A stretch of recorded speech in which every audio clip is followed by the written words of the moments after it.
Hey guys, welcome to the Wealth Wisdom Financial Channel, to YouTube. So today I have a great guest, Dr. Lance Knaub. Is that how you say it? Knaub? Yes, we've Americanized it and kind of just say knob like a doorknob, but the Germans would say the K. Yes. Oh, gotcha. All right. So I guess I'll be German today. So this is going to be fun because he has done some amazing stuff that we're going to talk about. He actually helps people, entrepreneurs, have a life and avoid no life syndrome. If you've been a business owner for any length of time, you know how oftentimes it is no life. It feels like there's no life. While they are growing their business, ultimately the goal is to create a business that is an asset and can be operated for short periods. Like he wants them to help them go on vacations and all that stuff. So what he does is help people balance in life, a business that supports their life, a process system driven business, not a people driven business. We're going to talk a lot about that. An asset with strong growth, profitability, and of course, legacy. And we love to talk about legacy here. So, with all that, Dr. Lance, thanks for joining us. I am excited to hear what you say being the 4%, right?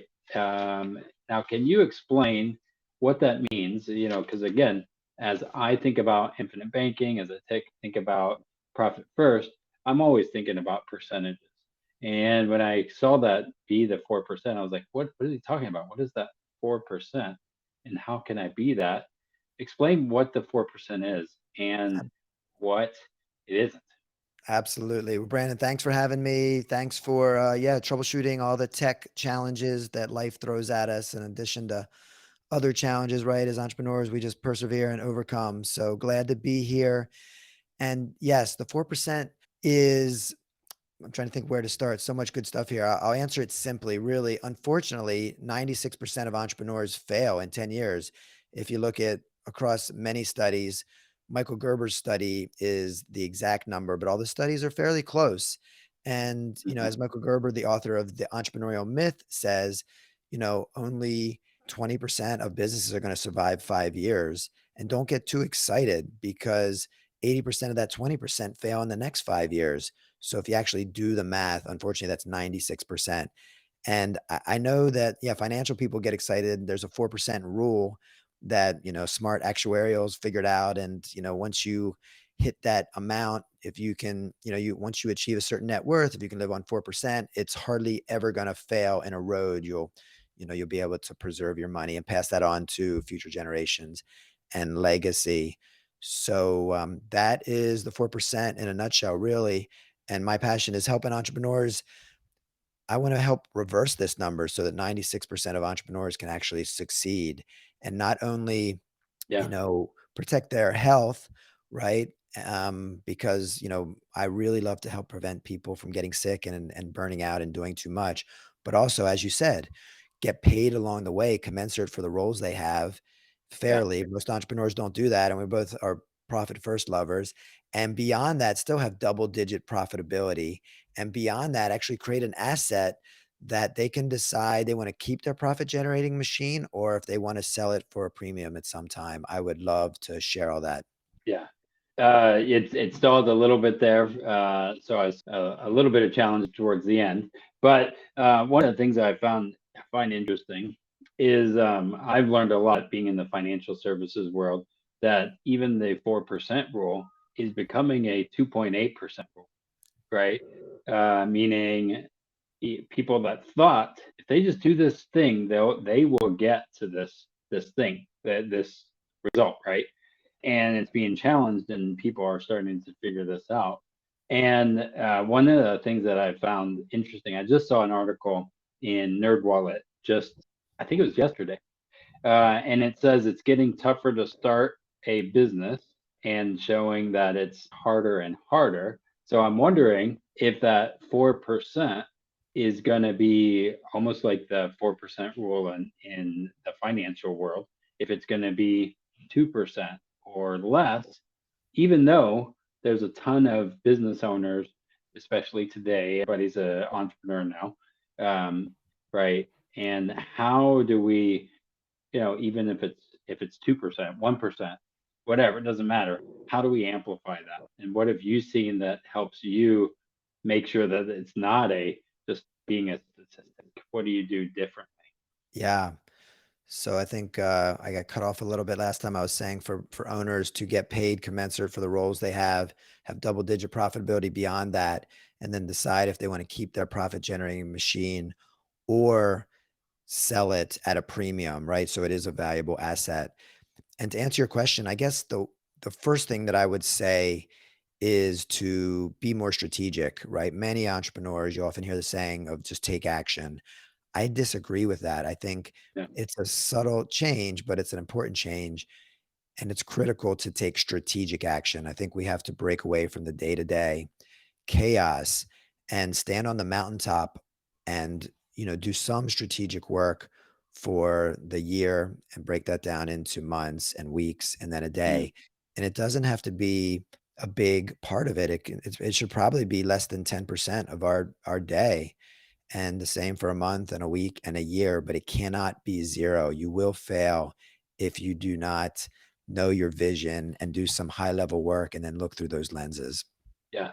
Well, and was it Grant Cardone is the massive action guy, and I love the idea of massive action, right? But what I don't love is, or you can do everything, you can be everywhere and do all of this stuff and take massive action and be running in place and not actually be making any movement, right? Maybe, I mean, you're in the fitness world. Maybe running on a treadmill, running in place is needed for certain things, right? I do go on a treadmill or elliptical daily, but when it comes to business, running in place isn't necessarily a good thing. So I've thought about it more on the massive appropriate action, being appropriate in the action we take, as opposed to just massive action, 1,000%. or no action. Like a lot of business or people who have this idea of, I'm going to start a business, I'm going to do this, and they never actually implement. They never actually do anything, right? And then the other side don't begin with the end in mind. So I'm sure you talk about this a lot, of beginning with the end in mind, to be able to figure out, how do I exit? And maybe you don't plan to exit, but you still build the systems in place to potentially exit. Can you speak on that? Like, how do you think about exiting a business, even though you don't want to exit a business? Yeah, so much good stuff here. I think that, having doing some strategic work will help you know what to say no to faster, to speak to your point. So sometimes no action and saying no is absolutely the right move and the Hmm. right decision.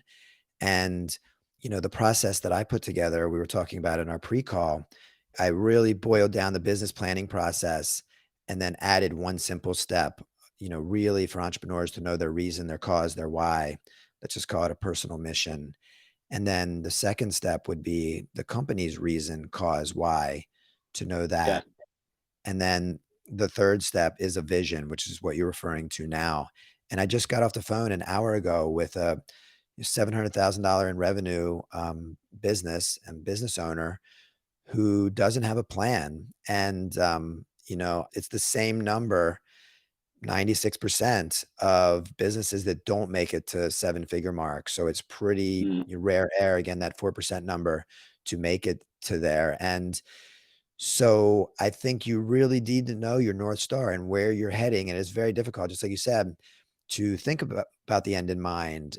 But when you do that, if you want brick and mortar or non-brick and mortar, how many employees you want, if you want to build the business to a certain point and hand off the CEO hat, or you want to remain the CEO hat, or if you want to build something to sell it, if you want to build something. And what I did was pretty unique in the physical therapy world is I studied partnerships and created a partnership track for our people. And, after 13 years, one of our partners was ready to take on that operator CEO hat, and we handed off our first child. And then I was able to spread my wings and help other entrepreneurs with all the lessons I learned and put it all into the book called The 4% Breakthru. And also to create this Jolt business plan that I'm speaking about now so they can actually have a business plan. And I realized it's actually a life plan as well. So they can have a Yep. business and life plan so they can avoid that no life syndrome that we talked about and avoid burnout, which is just so prevalent. So let me ask you this. Whenever you were building your previous business, did you pay yourself? Not initially. And there were many years, many days, weeks, months, and probably even most of a year where I did not. And again, that's why you and I both resonate with Michael Yeah. Michalowicz and Profit First, of really protecting, you know, yourself and not Yeah. being profit last, right? Because I was profit last. Everything else had to get paid and there was nothing left for us. So the business would have failed if I had, Yeah. you know, taken money out. So that wasn't a good solution. So unfortunately, but over time, yes. And I didn't look at profit in the company, even though from a tax return standpoint, it was Yeah. different. But I didn't look at profit in the company until I paid myself. And by doing that, it also made it very easy to replace myself in all those hats in 2018 to literally hand over the CEO hat because we had compensation models, position descriptions, processes. It was all Yeah. figured out. Well, and again, I asked that because I was in that position too, where I was not paying myself. I was not building the right systems in place, and I almost burnt out, right? Literally, I was at a place where I wasn't taking care of myself physically, mentally, financially, and people will just say, "Well, you love it. That's why you do it." I'm like, "No, but I still like to get paid something." And as we again begin with the end in mind, thinking about, okay, if somebody's going to take on this baby that you created, um, they're not going to want to just do it for free like you were. They are going to want to get paid for some of it, and so you have to build that in. And as you pay yourself, that is not stealing from the business. That's actually going to be a really good decision for the business long range as you decide to exit, if you decide to exit. Absolutely. If you know your EBITDA or your profit, right, with a little, you know, accounting manipulation, Yep. you know, in our business, I recommend all business owners know their valuation. That's another thing that I just spoke to this Yep. entrepreneur about this morning. And in physical therapy, early on in our business, 2004, I went to the expert, Jim Glenn Sr., and he told me, Lance, it was 1.0 to 1.1 times revenue or 3 to 5 times EBITDA. And over the years, you know, when people would reach out to me, I would mostly ignore them because I didn't want to get down a rabbit hole and I really wasn't interested. But I Yep. would just ask them how they were valuing businesses, and it was mostly on EBITDA in reality. And then the numbers did go up to 4 to 6. Our industry got a little bit hotter.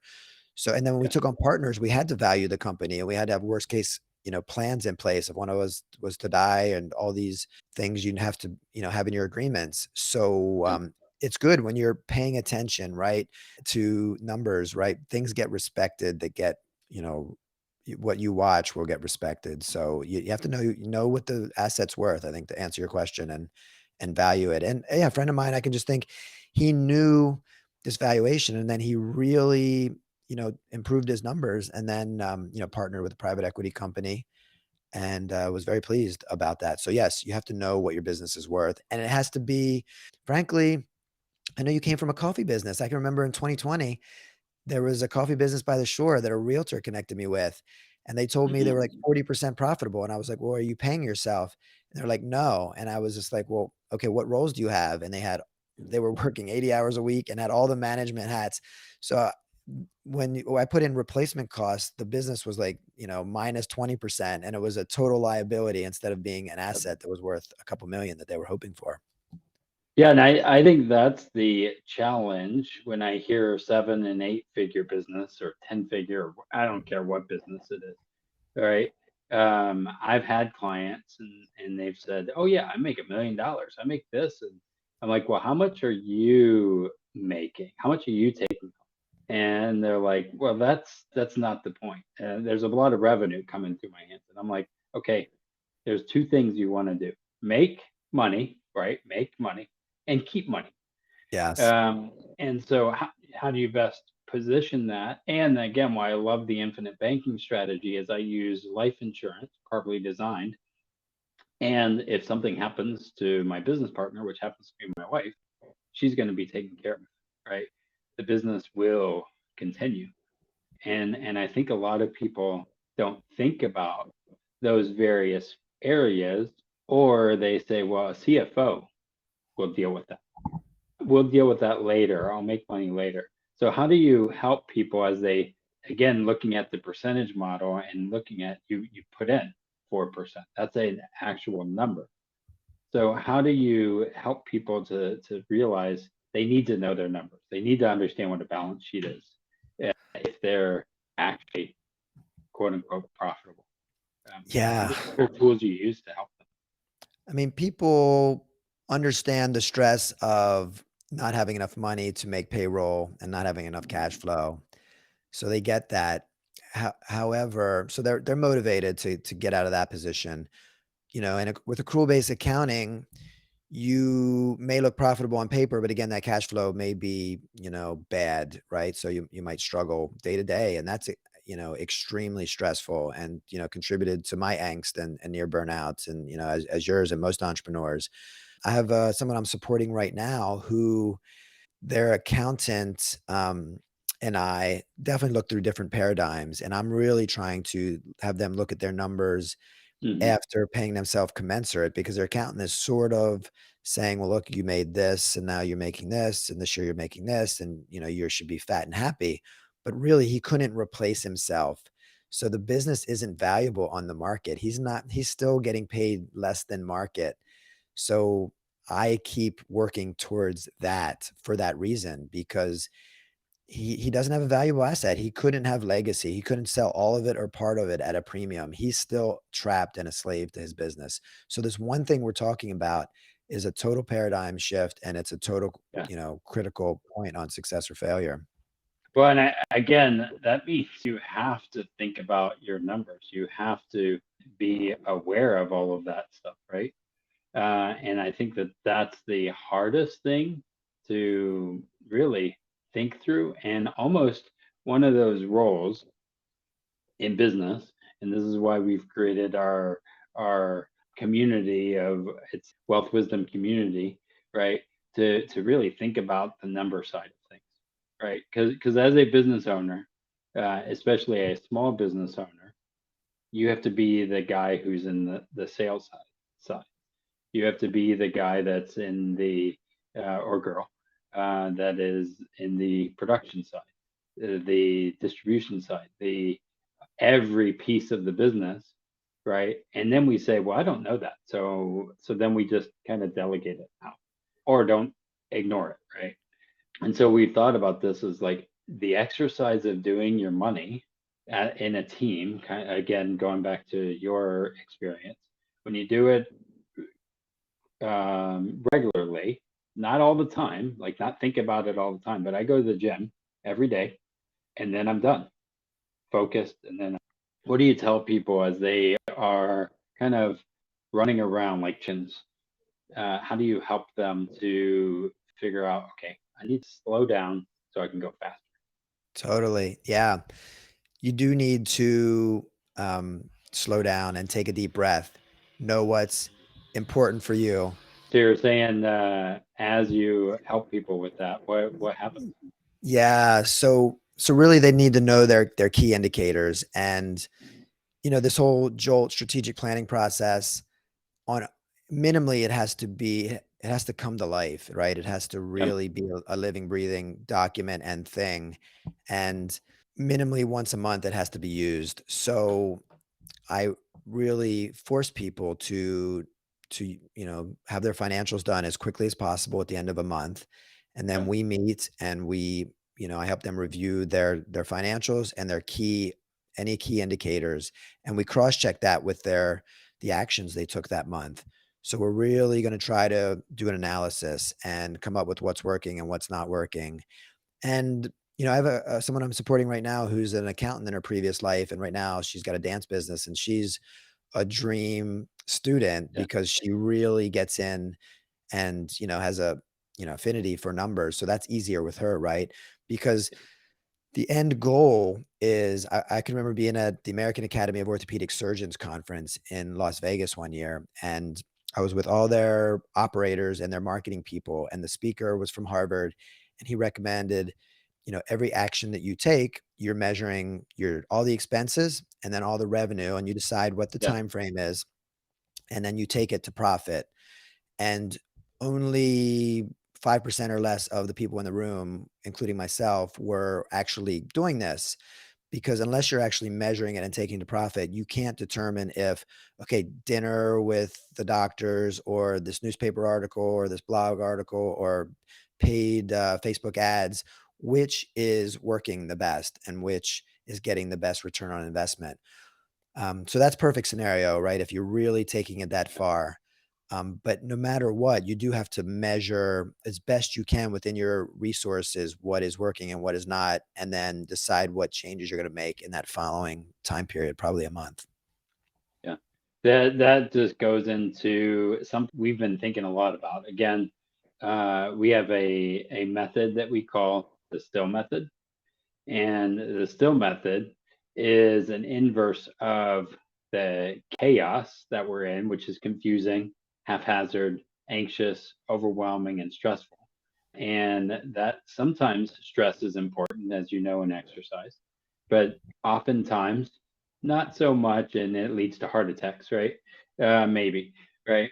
And so chaos is not always good. Business is sometimes chaos, right? And so as you build the systems, you have to build a process and procedure and have staff and all of that. But we thought about creating a method we call the still method. And this is going back to your method too of saying, you have to have a where you want to go. This is setting your sights, right? Setting your sights, track your in and out, inspect your progress, look for 1% adjustments, and live deliberately. Like, for me, I could set my sights, I could track, I could do all this, but if I don't show up to the gym, that's not a deliberate action. So I gotta do some deliberate actions, appropriate actions, like you said, to get there, living deliberately. And this means that as I'm doing this, as you mentioned, if you know your numbers, then that's gonna tell me the dashboard of what I need to do in my marketing or in the other areas, right? Do I need to have a staff person? Do I need to do other pieces? Have you seen that in yours as maybe you didn't call it the still method because we invented it, but have you seen as people have overcome those things that they've seen success? Yes. And, I think it sounds like we are very aligned, and I love the still method and I love your process. But yes, you learn through each step of the process, and you have to, the most common mistake is to go straight to actions, right? Yeah, For many entrepreneurs, especially really sort of sales, people who are strong in sales, I've identified that. But you can't. You have to, go through for you your sites, your truth, your process, and then you take actions once you go through that, and then you have to measure, and it's an iterative process. So yes, and it's just like, many analogies, shooting a bow and arrow. You're going to make pivots, adjustments, tweaks. There's no perfect plan. Even Napoleon Hill in Think and Grow Rich, yeah. you may have to adjust your plan, but you absolutely will fail if you do not have a plan in place, for sure. You might very well run in the wrong direction, right? As you were speaking about earlier. And I do think that a lot of people, this is the hard part in our world, is we just give our plan to somebody else and we say, well, you're going to do it, or we don't make a plan. We don't even like most of people's goals is, I want to go to Disney World. And I'm like, that's not a really good plan.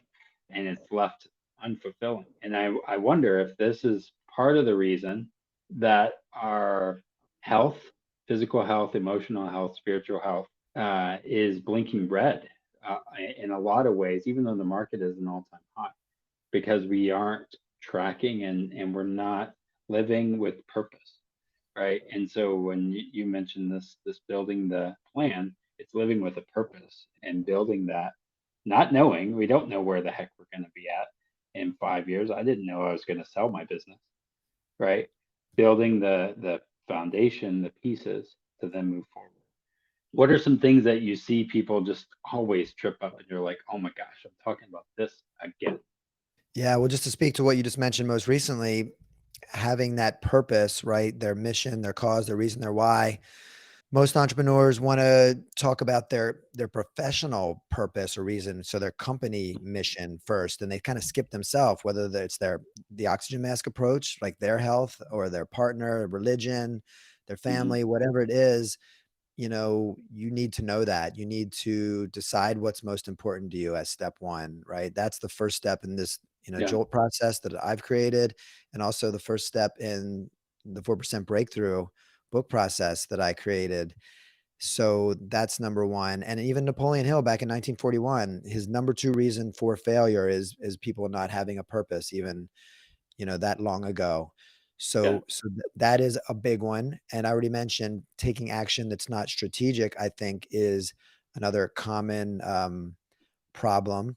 And then besides, even if people do have a plan, it's a completely separate challenge to actually make that plan come to life and to use it, as we said. And it takes more, it's like most of the time, busy entrepreneurs are chasing their tail. So if they don't have some time for themselves built into the month, the week, and the day to measure some of these things and to make that come to life, you're just all over the place. Just like you said, it's chaos, it's entropy, and you Yeah. really aren't, fine tuning your actions and doing more and more of what is giving you the most value and return on investment because you're just not measuring it, right?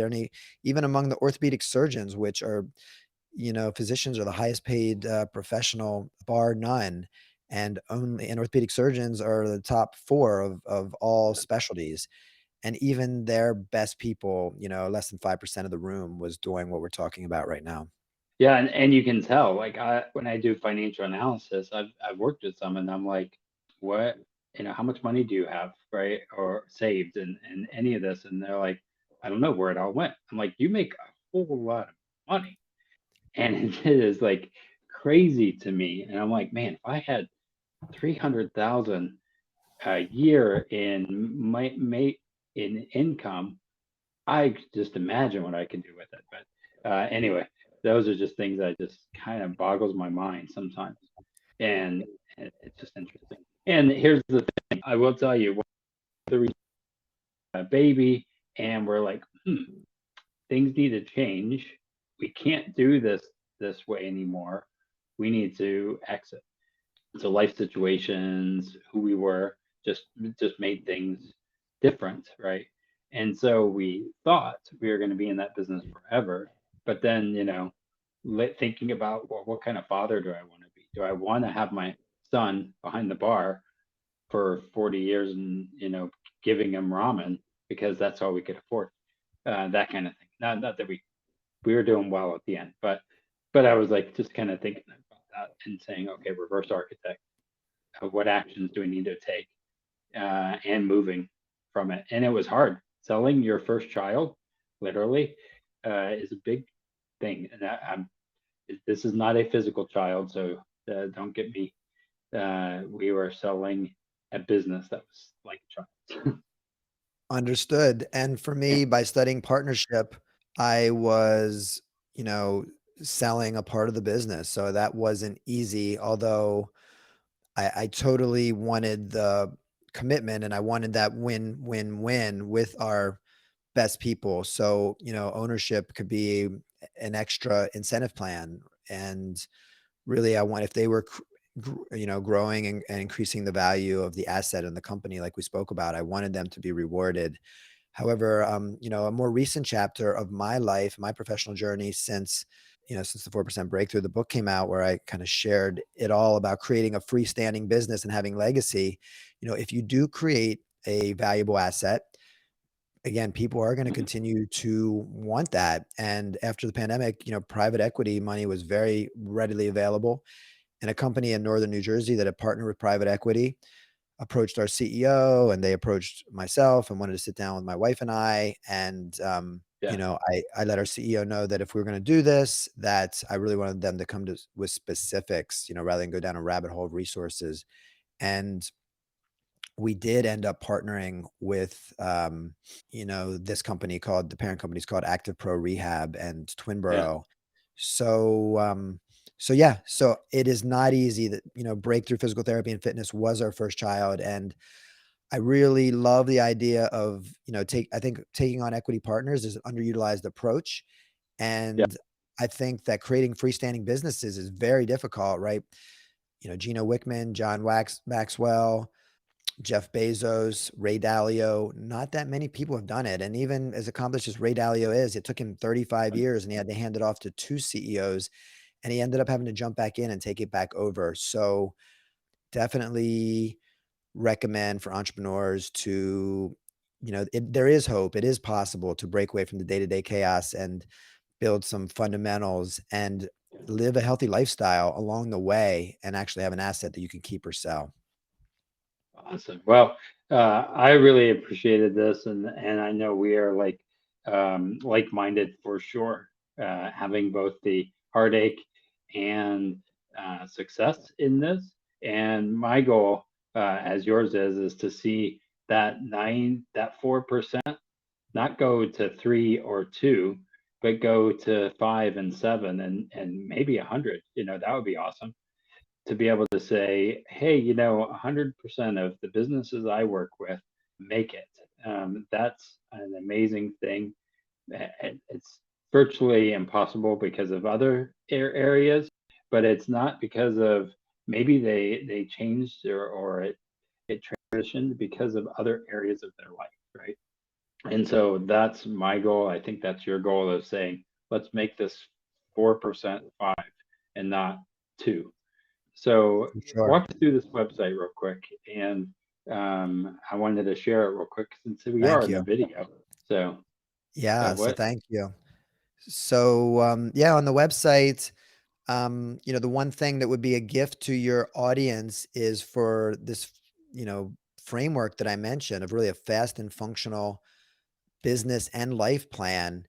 If anyone goes to denaliconsultingteam.com/strategy, you can go to services where you are and the Jolt, you can receive the framework. And for anyone who rolls up their sleeves and actually fills in the framework, send it to me. I'm available by email at Dr. Lance Knaub at denaliconsultingteam.com. However you'd like to send it to me. I'm available on all the socials at Dr. Lance Knaub, and I will absolutely help you fill in the gaps and spend 20 to 30 minutes with you to do that, to help you create a business and life plan. That would be my pleasure. And there, Brandon is showing it's very simple. The steps are not easy. They're going to make you think. Definitely, you're going to need an hour of quiet time to really work on this, but document it, right? Just like Napoleon Hill says, it's got to be documented to become a thing in the world. I think again, this is an amazing reflection, right? To think through it. You guys, as you're listening and really having these frameworks and time to yourself to ask these questions is really important. And so he's done the work here. So go download that, wrestle with it, right? And find a guide, whether it's us or whoever. Find people that can align with you to help you break through to a smart, stable financial future in your life and in your business in all areas. So, well, thanks, Dr. Lance, for being here. I'm going to remove this if I can remember how. And any closing remarks you'd like to leave us today? Yeah. Well, thank you so much for having me. I'm looking forward to turning the tables and interviewing you live in January. So that'll be fun. Everyone, please get ready for that and check that out. And we'll get some financial expertise from Brandon. It's going to be so much fun. And I guess what I would say today and end with is to take some time for yourself, break away from the day to day madness and craziness and chaos, and create a little open space on your schedule. Get your mind right. You need to condition your mind every day, just like your body. You probably need to spend about the same amount of time, 30 minutes, whatever resonates with you, meditation, guided breathing, affirmations, journaling, reading. Spend some time getting your mindset and your mental health right and work on some strategy. Do some high level thinking. Decide what's most important for you, because it'd be very easy to get to a destination and maybe even have financial success, but not necessarily. So many entrepreneurs, I see the pattern of them losing their health and burning out, or losing their relationships with their partners, their husbands or wives. And that's probably not worth it, right? You probably don't want that extreme sacrifice. So I guess what I would say is take strategic action. Don't just take action every day. Go to the mountaintop, take some time for yourself, reflect, and just build in 10% of your less of your day, making sure you're actually taking on the big boulders and the most important things. Awesome. Well, thanks, Dr. Lance. I'm excited. Again, guys, don't forget, like, subscribe, ring the bell, find him on the socials, and share this video with business owners and of the like that are you know that they need this. So with that, we'll see you next time, and excited to break into a new year. Thanks, Brandon.